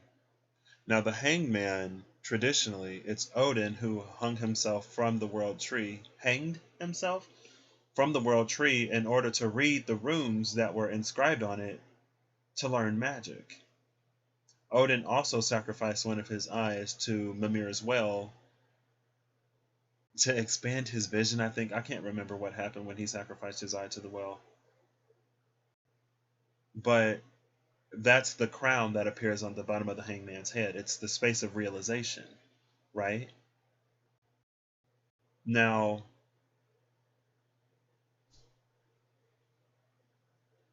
what we think of how we think things work will impact our ability to apply whatever that realization is that the Hangman has. If we don't know how to read the runes, it doesn't matter that we're face to face with them. If we can't communicate in that way, we won't get the message. Now, the Nine of Swords is us in a space of choosing whether or not we want to see the truth as it's presented to us. And it's a choice of whether or not we're willing to go through the energy of the Ten of Swords to put something to bed and to come out better on the other side. This is a very general energy right here, depending on where you are in your journey through the Suit of Swords. Maybe you're at the Nine of Swords now. Maybe you've gone through the 10 and you're Page, Knight, Kinging, and Queening, right? Because I have been seeing the Queen of Swords and the King of Swords a lot. I was seeing the King of Swords a lot more in the past, but the Queen of Swords is really making an appearance here lately. And with that minor justice energy, I'm not mad about it. Sorry. But it's like, if we're going to be in the space of the Nine of Swords, that's why the Hangman is still hanging. Because we're not mentally prepared to allow our worldview and the way we think, our own mental area, to expand into these regions. And the Hanged Man, I just talked about it yesterday. The Hanged Man is kind of sort of the end of the Seeker's knowledge. In the SKT, there's the Initiate who doesn't know anything, there's a Seeker who knows some stuff, and then there's the Keeper who knows everything. And when we go through the journey of the major arcana, we're never actually that major arcana, because the Fool is the representative of us. So if we're looking at the Hangman, we're actually looking at the Fool who is looking at the Hangman. When we're looking at the Fool, that's at the very beginning before we go anywhere, right? When we're looking at the world, that's the Fool at the end of the world. And that's the call to bring everything into perspective that will paint this picture of... It's like a picture of the picture behind the scenes. It gives us this subtle understanding. What is that, airplane or helicopter? Can y'all hear that? Y'all hear that airplane up above? Maybe not. Airplane confirmation. I'm just playing. Well, I mean, I was talking about the world, and that's a bird's eye view of the world, right? You can see it from a different perspective. Also, the Hangman is seeing it from a different perspective. But with this Nine of Swords, it's like you're not able to really take in that information for what it is, regardless of if you've been manifesting or not. Because with the long-necked unicorn, with this giraffe, it requires for your perspective to be greater than what you encounter in this world. It requires you to be in the space of knowing your truth or being connected to your truth just to get the fullness of what is being offered to you right now. And everyone gets something out of it. It's one of those things that you revisit time after time after time. And the more you grow and the more you know, the more it has to reveal to you. Right? And it's also depending on what you're asking. If you're not asking the right questions, you may not get the answer that you truly desire. Right? It's like you think you're asking intently, but you're not asking the question in the way to get what it is that you truly want to know. Right? Let's say, for example, you ask the hangman, how do I get $1 million? And the hangman is like, if you work hard and if you don't save any money and if you have a good job, eventually you will accumulate $1 million. Maybe that's not the answer that you want, right? Maybe you can ask a different question, right? Maybe you could ask, like, what is the path of abundance? What is a path of abundance for me that aligns to my highest potential, my truth, my authenticity, and puts me in a position to positively impact the world around me? And then you get an answer from the hangman, right? And then you just so happen to become a millionaire. In the story, okay? Maybe in real life. But in the story, you happen to become, and if not a millionaire, you're well off. And it's like, are you asking about how to accumulate the money? Are you asking about the comfort that it'll provide you? Are you asking about just the title of being a millionaire so you can go around telling people, oh, I'm a millionaire? Or like, what do you really want out of that? Right? Be more specific. But anyway, I don't think it's necessarily all the way about that. Well, with the Three of Wands, it kind of sort of is. And there's this very sort of shallow aspect to spirituality where it's all about manifesting money, manifesting love, and more surface level things. And it's not that it's wrong, it's just more surface level. And the hangman, Piscean energy, it's about going beneath the surface. Now okay, well that fell all the way on the floor, so I guess we'll look at these. The hangman isn't necessarily Scorpio, right? So it's not deep for the sake of being deep. It's deep with a practical application, right? Piscean energy goes between the depths and the surface. It flows. It's neither cardinal nor fixed. It's fluid. It goes in between them, right? And so, I guess no cards fell on the floor. I'm going to have to count these, aren't I? Yep, I'm going to have to count them. But you can't be fixed in what you think and experience that level of expansion either. Can't have a fixed mind and experience hangman expansion. It doesn't work that way. Because it doesn't compute. 1, 2, 3, 4, 5, 6, 7, 8, 9, 10, 11, 12, 13, 14, 15, 16, 17, 18, 19, 20. 1, 2, 3, 4, 5, 6, 7, 8, 9, 30. 1, 2, 3, 4, 5, 6, 7, 8, 9, 40. 1, 2, 3, 4, 5, 6, 7, 8, 9, 50.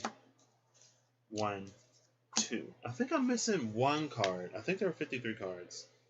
Let me check and make sure. I hope it ain't the man holding a heart again. He was missing for a long time. Yeah, it's 53 cards. 53 is the Magician in the Mirror, and we saw that for pile 1. We actually saw the last card. Isn't that adorable? Isn't that cute? Okay, so the card did go somewhere. Where is it? Oh, there it is. Okay. It ended up under my left foot. Feet are Pisces, right? Supposedly. I'm just playing. Okay.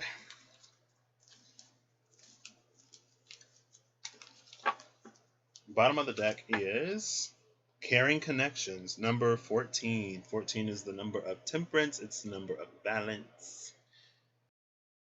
The cards we have,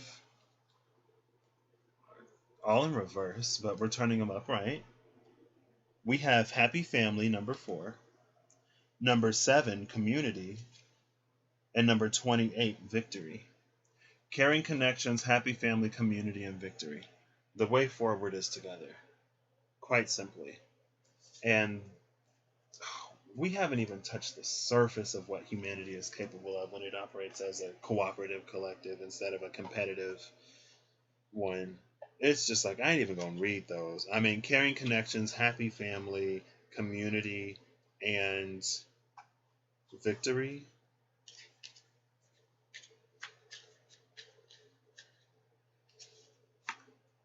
See, and that's the thing about playing a losing game. When you're playing a losing, how did this end up in there? Well, I'm glad those cards didn't fit, and I ended up cutting the deck. Oh my gosh! And I just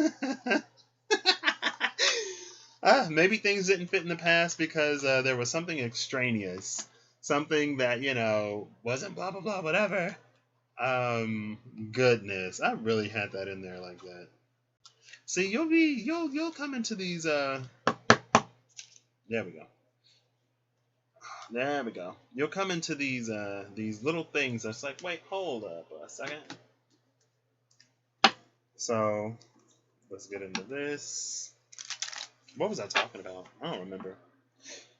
Caring connections, happy family, humanity, capable of so much more when we work together instead of when we're sort of like, fighting against one another. Is it possible? Yes, I believe so. I feel like if we don't do it, we're probably not going to make it too much further. I don't know what else I was saying. I don't remember. I don't remember. Final card. There we go. Thank you. I love shuffling like that. Bottom of the deck is... what to say?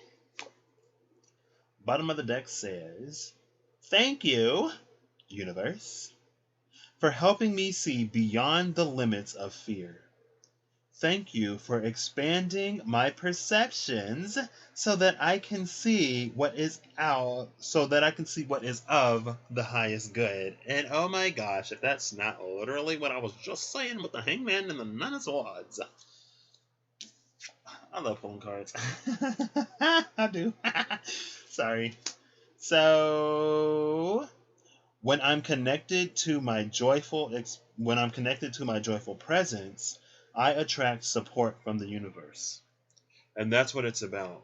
And with that Nine of Swords, it's like we can't fully be connected to our joyful presence in this space where we haven't worked through the things that we have to work through. It's really difficult to connect to authentic joy without all of that. And, we don't have to do it. We all have our own path, Maybe this lifetime, you decide that you don't want to do it, and maybe the next lifetime you decide you don't want to do it then either, and the 3 lifetimes after that you decide you don't want to do it, but the one after that you decide that you do. Right? All in your time. There's no rush. But there is beauty. Oh yeah, I was talking about how I don't know how much longer we'll survive if we continue to be at each other's throats. That thought just came back to me, and I just lost the one that I had. That's how my brain works. It'll be some time later. I'm like, oh yeah, that was the completion of the thought that I had a day ago, 2 days ago, last week, an hour ago. Remember that one thing I couldn't think of 3 years ago? Well, here's the information. Mercury in Pisces, retrograde. 12th house. Okay. We're just going to take this one. And we got the 10 of clubs. I think I saw the 10 of clubs. Yeah. The 10 of clubs was literally at the heart of everything yesterday, wasn't it? It was. I was like, I think I saw this. Nearly awakened hidden power. Breath that takes the shape of one's truest desires and a commitment to self.